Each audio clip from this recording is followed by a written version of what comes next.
Welcome to master key TV. Telangana రాజకీయాల విషయానికి వస్తే బీఆర్ఎస్ పార్టీ మెల్లమెల్లగా ఖాళీ అయ్యేటువంటి సూచనలు కనిపిస్తూ ఉన్నాయి. ఎంతో నమ్మకంగా నా జీవితకాలం మొత్తం బీఆర్ఎస్ పార్టీతో ఉంటాను, చనిపోయేదాకా నా కట్టే ఖాళీ వరకు కూడా బీఆర్ఎస్ పార్టీలో ఉంటాను అన్నటువంటి పోచారం శ్రీనివాసరెడ్డి గారు గత ప్రభుత్వంలో వ్యవసాయ శాఖ మంత్రిగా చేశారు. కేసీఆర్కి చాలా సన్నిహితంగా ఉండేవారు. అటువంటి శ్రీనివాసరెడ్డి గారు కూడా పార్టీ మారుతున్నారు అని గట్టిగా వినిపిస్తుంది. ఈ క్రమంలో రాజకీయ సమీకరణాలు ఎలా ఉండబోతున్నాయి, ఎవరు ఏ పార్టీలోకి వెళ్ళబోతున్నారు అనే అంశం గురించి మాట్లాడడానికి మన స్టూడియోకి వచ్చారు దాసరి విజ్ఞాన్ గారు. వారితో మాట్లాడి మరింత డీటెయిల్గా తెలుసుకునే ప్రయత్నం చేద్దాం. నమస్తే అండి. నమస్తే అండి. ఏంటండి బీఆర్ఎస్ పయనం ఎటువైపు, యాక్చువల్గా ఏం కాబోతుంది అంటే నిజంగా చాలా ఆందోళనకరంగానే ఉంది బీఎస్ పార్టీ కార్యకర్తలకు కానీ నాయకులకు కానీ. మీరు ఏ విధంగా చూస్తారు ఇది? ఏ విధంగా చూడాలి అనుకుంటే యాక్చువల్గా పోచారం గారు కాంగ్రెస్లో చేరారు. రేవంత్ రెడ్డి గారు, పొంగులేటి గారు వెళ్ళి వాళ్ళ ఇంటికి వెళ్ళి ఆయనకు బొకే ఇచ్చి శాల్వ కప్పి, ఆయనకి భాస్కర్ రెడ్డి వాళ్ళ అబ్బాయికి శాల్వ కప్పి సాధారణంగా ఆహ్వానించారు. సీఎం మంత్రులే ఆయన ఇంటికి వెళ్ళారు, ఆయన ఆహ్వానించాడు. ఆయన రాలా, వీళ్ళు వెళ్ళి ఆహ్వానించారు. అంటే ఆయనకు ప్రాధాన్యత ఇచ్చారు, ఆయన్ని గుర్తించారు, ఆయన సేవలను గుర్తించారు.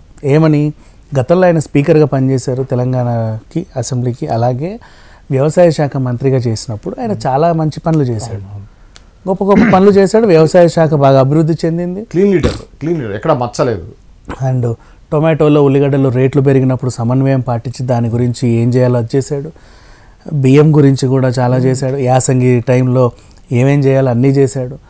వ్యవసాయం గురించి మంచి నాలెడ్జ్ ఉంది ఆయనకి. అండ్ పని బాగా చేశాడు.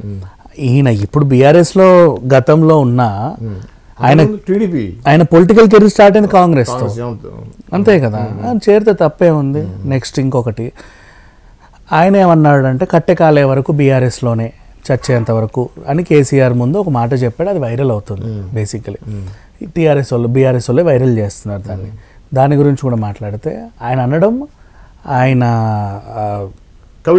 కమిట్మెంట్ ఆయన కరెక్ట్గానే అన్నాడు.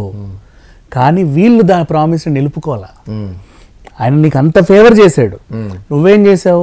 మోసాలు చేసావు, ఆయన పేరుని డ్యామేజ్ చేసావు. ఎలా?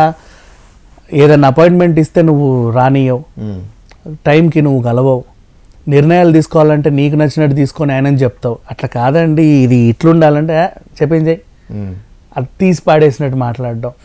ఇంకా అంటే రకరకాలుగా హింసలు పెట్టడం. ఇప్పుడు నీ కొడుకు అదే విషయం చెబితేనే అవునా అంటావు. అదే విషయం పోచారం లాంటి సీనియర్ నాయకులు, కడియం లాంటి సీనియర్ నాయకులు చెబితే అండవు. అంటే ఏదో ముస్టేసినట్టు వాళ్ళకి పదవులు, నీ కింద వాళ్ళు ఏదో బానిసల్లాగా, స్లేవ్ లాగా నువ్వు ట్రీట్ చేయడం, ఇవన్నీ కూడా వాళ్ళకి నచ్చల. వాళ్ళ కమిట్మెంట్ ఓకే, నేను చచ్చేవారు నీతో ఉంటా అనేది కరెక్ట్ కమిట్మెంట్. కానీ నువ్వు ఉంచుకోవాలా. అంతే. మళ్ళీ ఇప్పుడు నువ్వేమంటున్నావు? ఆ మాట తప్పావు, నువ్వు నీ బొంద తప్పాడు మాట, నువ్వు ఉంచుకోవాలా. కాదు విజ్ఞానం, ఈ విధంగా నీకు ఒక సందర్భాన్ని గుర్తు చేయాలనిపిస్తుంది. మాట తప్పారు, మాట మీద నిలబడలేదు అనే మాట అది అన్ని సందర్భాల్లో కూడా పనిచేయదు. ఇప్పుడు గాంధీ గారే ఒకసారి ఆయన ఒక స్టేట్మెంట్ ఇచ్చారట.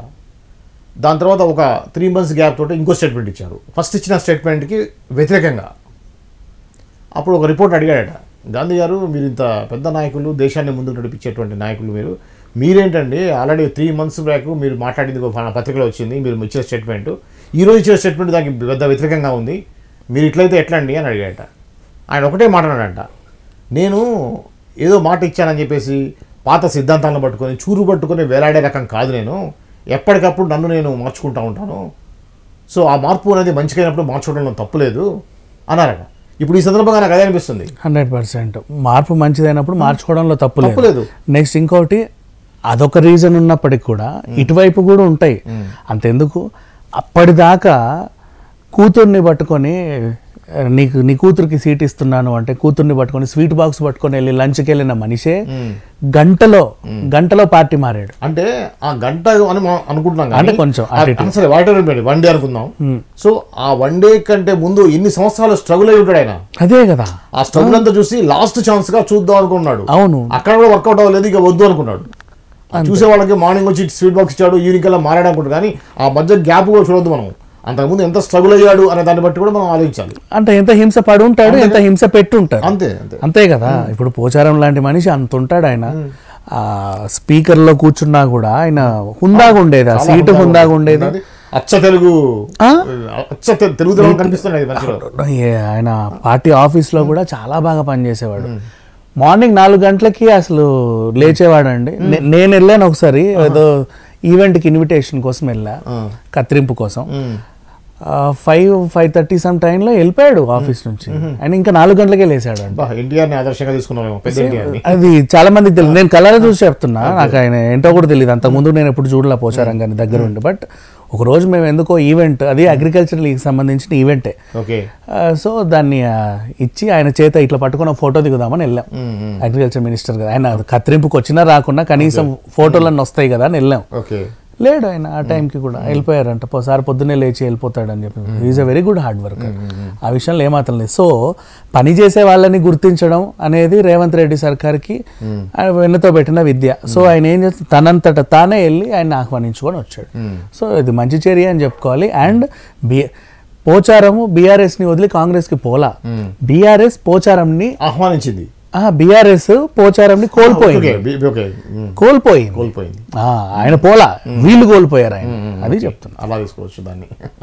ఓకే అండి, ఇది అండి మాజీ బీఆర్ఎస్ మంత్రి పోచారం శ్రీనివాస్ రెడ్డి గారు పార్టీ మారినతకు సంబంధించినటువంటి విషయాలు.